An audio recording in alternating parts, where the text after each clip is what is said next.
Voilà, nous sommes dans notre série sur Élie comme exemple d'ouvrier de Dieu pour le changement du pays, le changement d'un peuple, la transformation d'une nation dans le Seigneur. Voilà.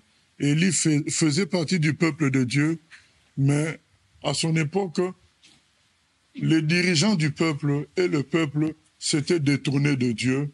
Et Élie a eu à cœur, le Saint-Esprit lui a mis la pression pour être un instrument de Dieu, pour que les choses reviennent à ce que Dieu veut.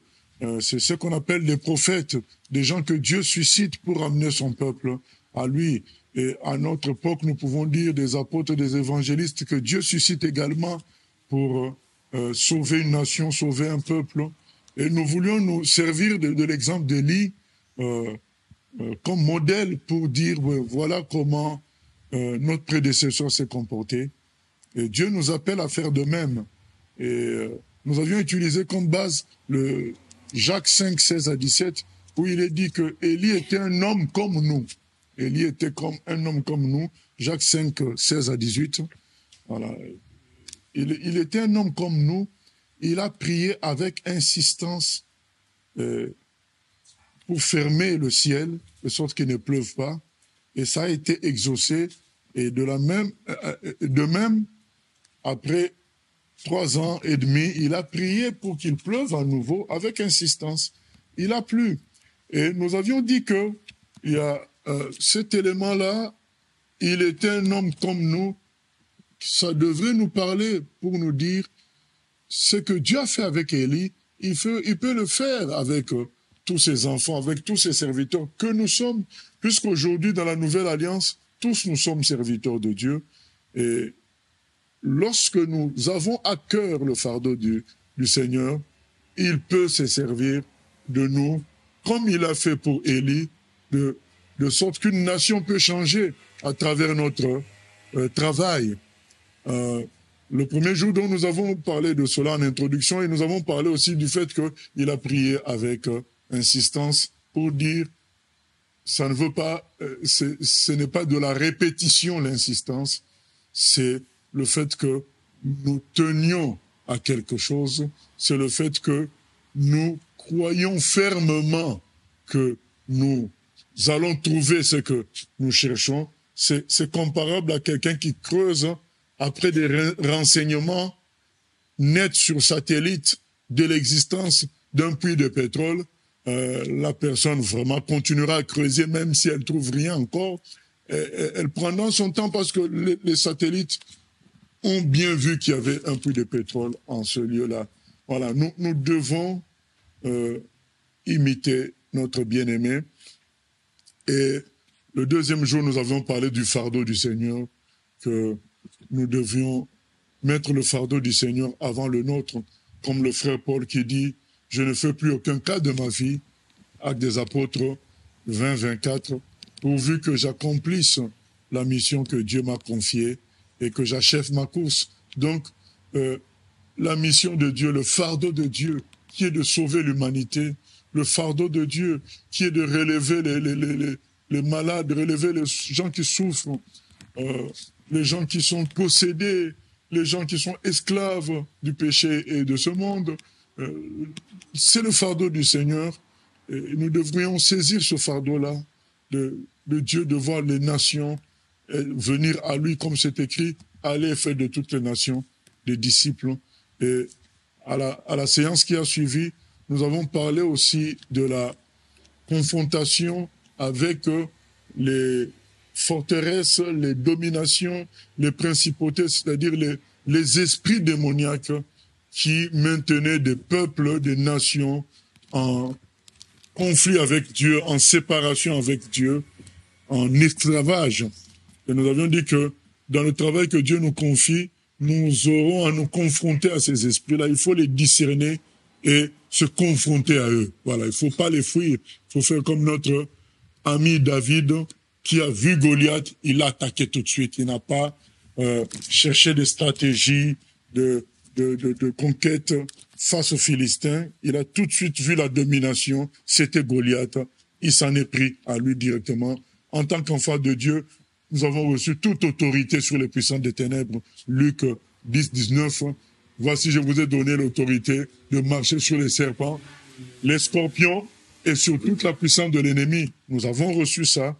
Donc, lorsque nous discernons dans la mission, dans le travail des dominations des esprits, en tant qu'Église, en tant que serviteurs de Dieu, groupe envoyé par le Seigneur, nous devons régler le compte de ces dominations par la prédication et la prière.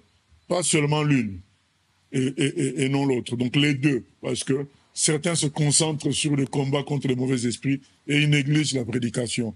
C'est les deux. Quand l'apôtre Paul a révolutionné Éphèse, c'était par sa prédication. Il prêchait que Dieu ne pouvait pas être une construction d'homme, une miniature qui était vendue à succès dans cette ville-là. La miniature du temple de Diane d'Éphèse était porter l'idolâtrie de ce lieu-là. Et Paul, en attaquant ainsi par sa prédication et certainement par la prière, les gens ont ouvert les yeux pour reconnaître que ce qu'il disait était vrai.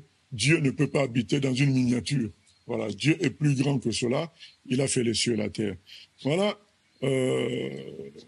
nous avons développé tout ça pour nous donner les instruments de travail pour conquérir les nations, sauver des peuples, sauver notre famille, ainsi de suite.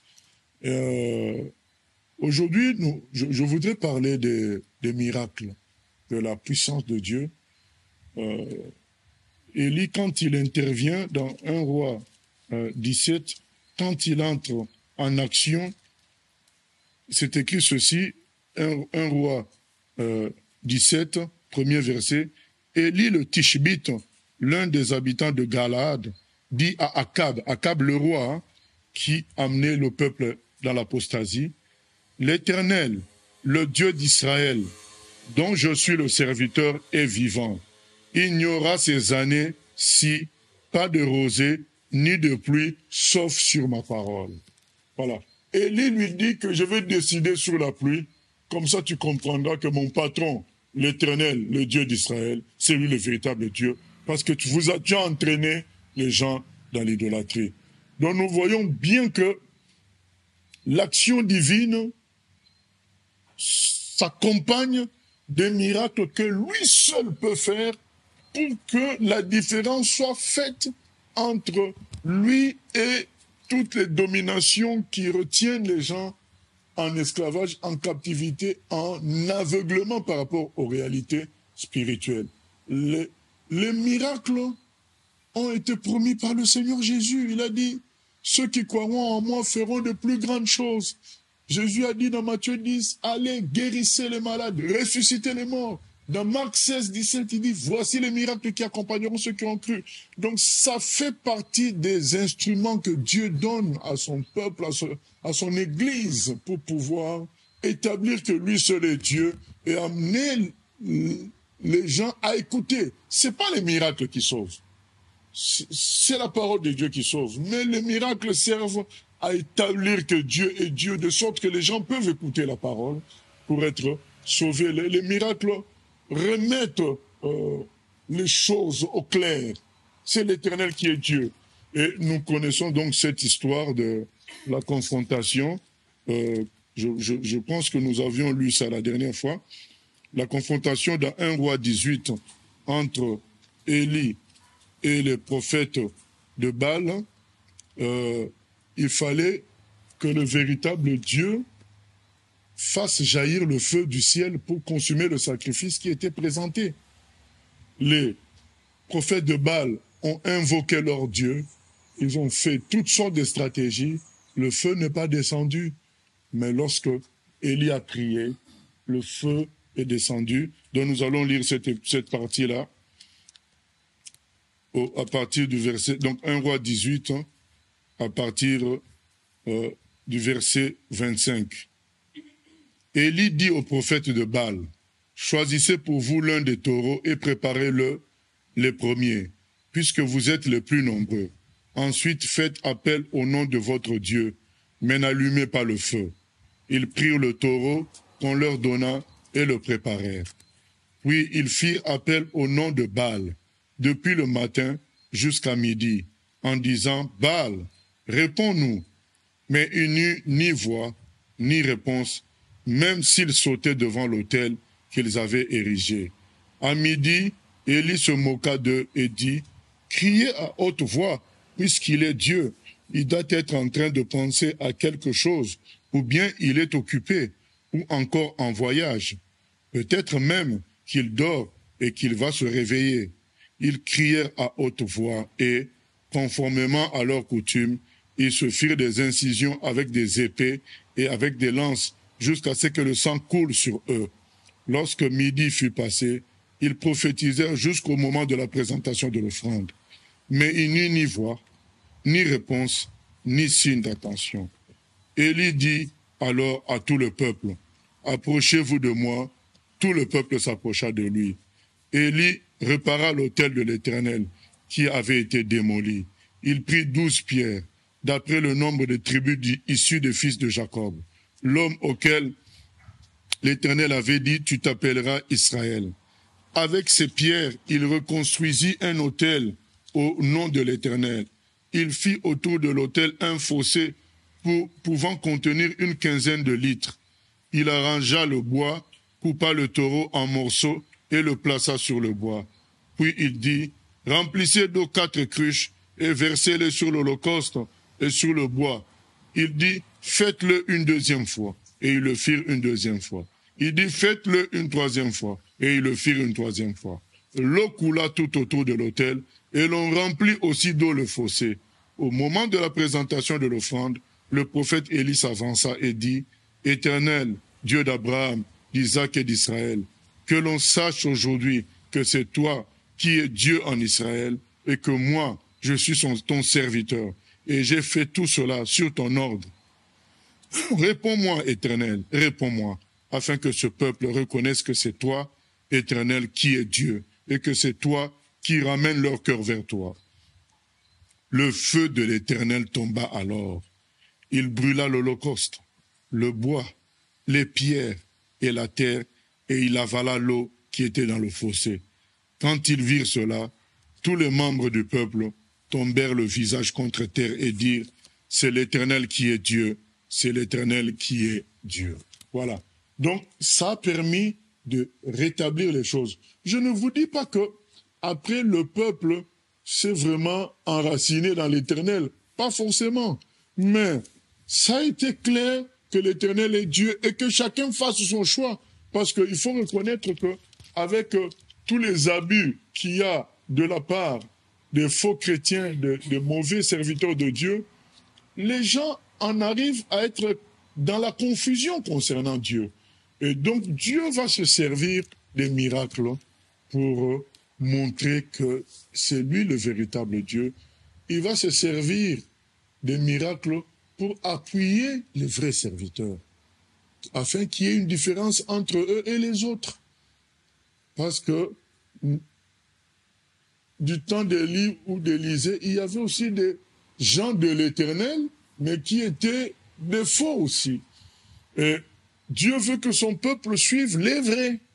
Et donc, il va les armer de puissance, de miracles que le diable ne peut pas imiter. Nous avons vu, le diable n'a pas pu imiter. Il n'a pas pu descendre le feu. Seul Élie a pu faire descendre le feu. Voilà. Seul Élie a pu dire à Akab, je ferme la pluie, je ferme. Voilà. Et de sorte que, aux yeux du roi, aux yeux des gens qui étaient là, c'était clair que l'Éternel était Dieu. Après, chacun devrait choisir, devait choisir ce qu'il voulait comme suite pour sa vie, sachant que en suivant l'Éternel, c'est la félicité, la gloire, et en suivant les faux dieux, tôt ou tard, c'est la déchéance et la destruction. Nous avons besoin de miracles, et c'est pas pour rien que Jésus dit, voici les miracles qui accompagneront ceux qui auront cru. C'est pas pour rien que Jésus nous envoie guérir et ressusciter. C'est pas pour faire de nous des gens célèbres, pas du tout. C'est vraiment pour qu'il y ait la différence entre la vérité et le discours humain ou le discours influencé par les mauvais esprits. Il faut qu'il y ait cette différence. Et ce n'est pas mauvais d'avoir soif des miracles. quand on a soif de miracles dans ce sens, comme Élie dit, Élie le dit clairement, fais-le pour qu'il sache que moi je suis de toi. Le miracle, c'est la totalité du Seigneur. On ne peut pas parler de Dieu en négligeant son côté tout-puissant et glorieux. Il faut bien que ça se manifeste, qu'il y ait dans l'esprit de chacun la réalité de la puissance de Dieu. Vous savez, à un moment donné, quand il y a eu une polémique avec les pharisiens, Jésus leur avait dit, vous ne connaissez ni les Écritures, ni la puissance de Dieu. Il n'a pas dit seulement ni les Écritures. Il a dit ni la puissance de Dieu. La puissance fait partie de la nature de l'œuvre de Dieu. Ça fait partie. Donc nous devons rechercher, parler au Seigneur. Nous voulons que les prodiges nous accompagnent. Parce que c'est ça qui marquera la différence. Il y a toutes sortes de doctrines, toutes sortes de logiques, de théories. Mais la gloire doit faire la différence. Mais quand il y a eu une polémique sur le fait que Jésus a dit à quelqu'un, dans Marc chapitre 2, tes péchés sont pardonnés. Je dis, oh, mais attendez, qu'est-ce qu'il fait là? Lui n'est qu'un homme et il dit que les péchés de quelqu'un sont pardonnés. Dieu seul peut le faire. Jésus dit, bon, on va voir si vraiment j'ai autorité ou pas. Qu'est-ce qui est le plus difficile?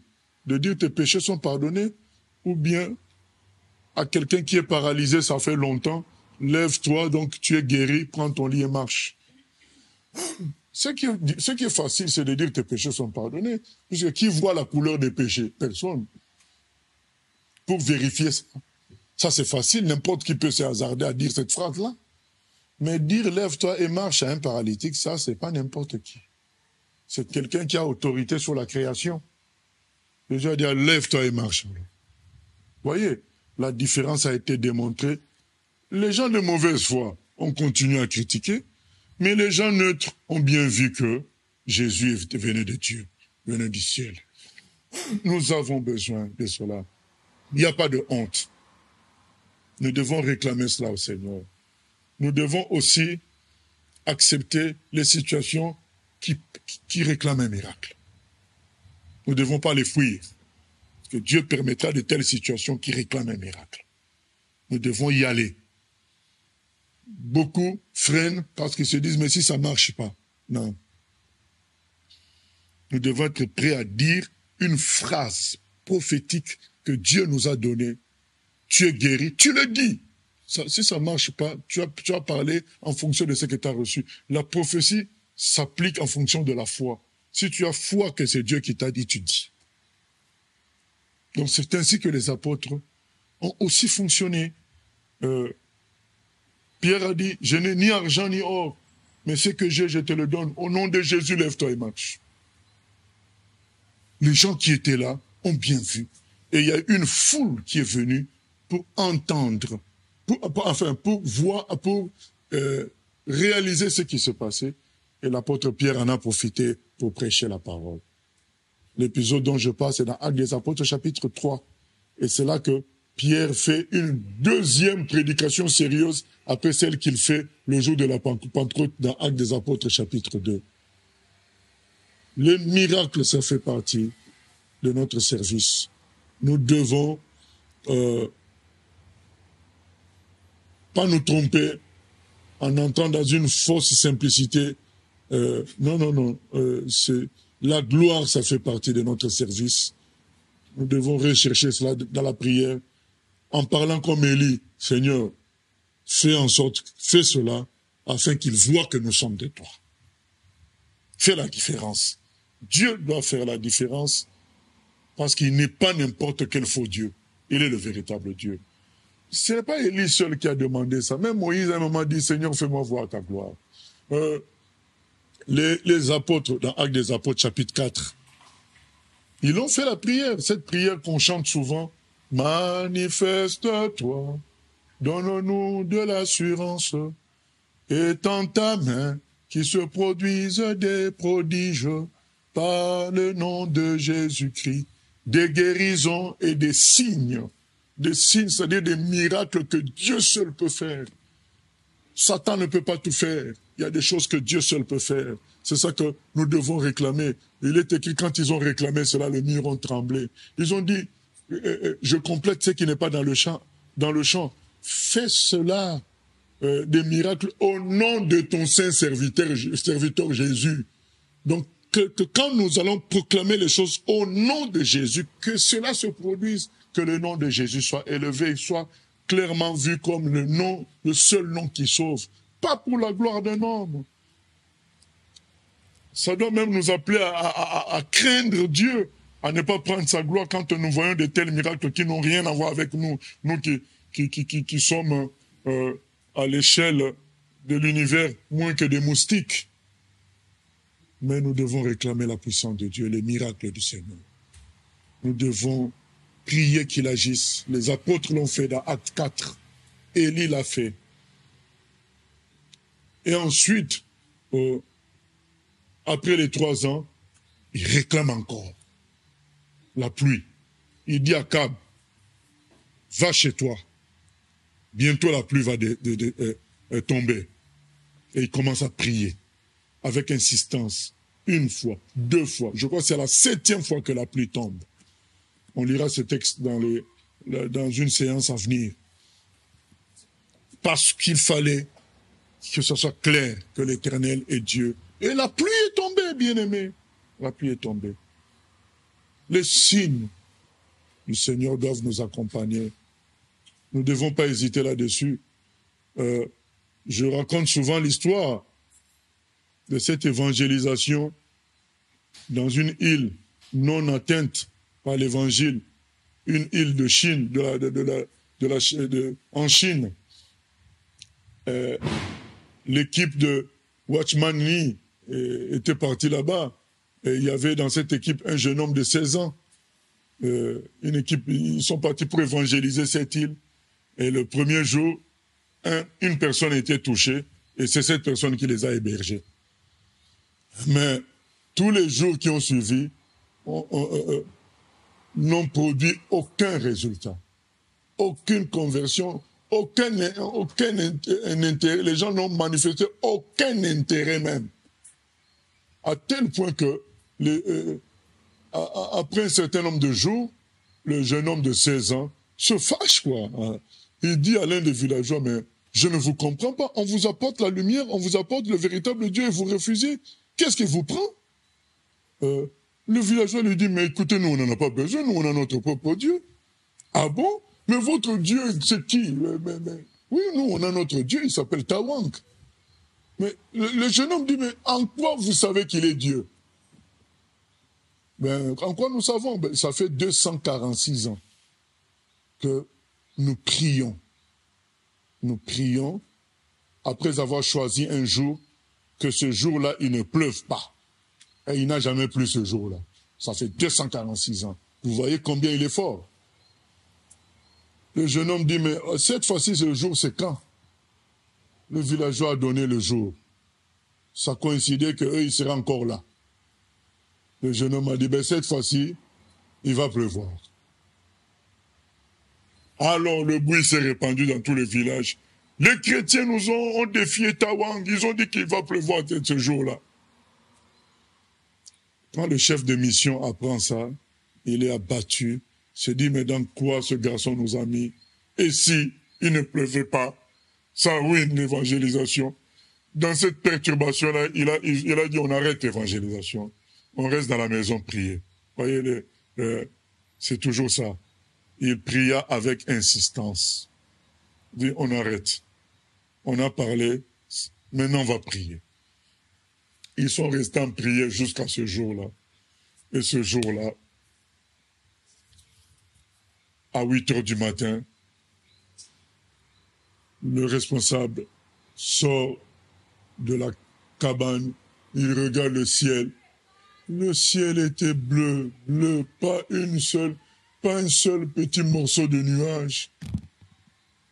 Et il allait se décourager quand il entend la voix qui lui dit, cette voix qu'il avait calmée avant, j'ai oublié de dire, cette fois qu'il avait calmé quand il s'était inquiété par rapport à ce que le jeune homme avait fait, la voix reprend encore. Où est le Dieu d'Élie? Voyez, nous revenons à Élie. Où est le Dieu d'Élie? Il s'est recalmé à nouveau. Il est rentré dans la maison, il a dit, ben écoute, on a assez prié, maintenant on va manger, on va faire le riz. Ils ont mis l'eau pour faire le riz. Et quand ils ont commencé à manger, ils ont entendu du bruit sur la toiture. La pluie avait commencé. Une pluie averse. Et les villageois, ils ont voulu résister, mais face à cela, mais la pluie est tombée, de sorte que après la pluie, ils ont dit, peut-être qu'on s'est trompé de jour, nous allons fixer un autre jour. Les chrétiens ont dit fixer encore. Ils ont fixé un deuxième jour. Et cette fois-là, la pluie était tellement forte que je crois qu'ils ont sorti leur statue de Tawang pour arrêter la pluie. La statue est tombée, le bras s'est cassé. Donc, à la fin de cette deuxième fois, les villageois ont dit tous, c'est le Dieu des chrétiens qui est le véritable Dieu. Et ça coïncidait avec la fin de la mission. Ils s'en allaient, mais ils savaient que la porte était ouverte. Les conversions allaient suivre plus tard. Nous avons besoin de miracles, bien-aimés. Recherchons cela auprès de Dieu. Voilà. Prions. N'inventons pas de miracles. Prions jusqu'à ce que la gloire de Dieu se manifeste. Que les miracles nous accompagnent dans le service. Au nom de Jésus. Amen. Seigneur, nous venons prier que tu nous accompagnes par des miracles puissants, Seigneur. Que tu nous accompagnes, Seigneur, par une gloire que Satan ne peut même pas inventer. Même quand il essaie d'imiter, il a des limites, Seigneur.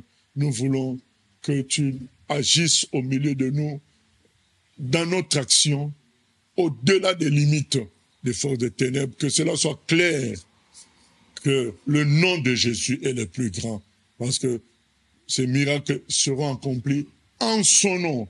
Et c'est lui qui nous a promis que nous ferons de grandes choses, même plus grandes, Seigneur, que ta parole s'accomplisse. Nous nous attendons, Papa, à toi pour tout. Au nom de Jésus, glorifie ton nom, Seigneur. Alléluia. Merci, Seigneur.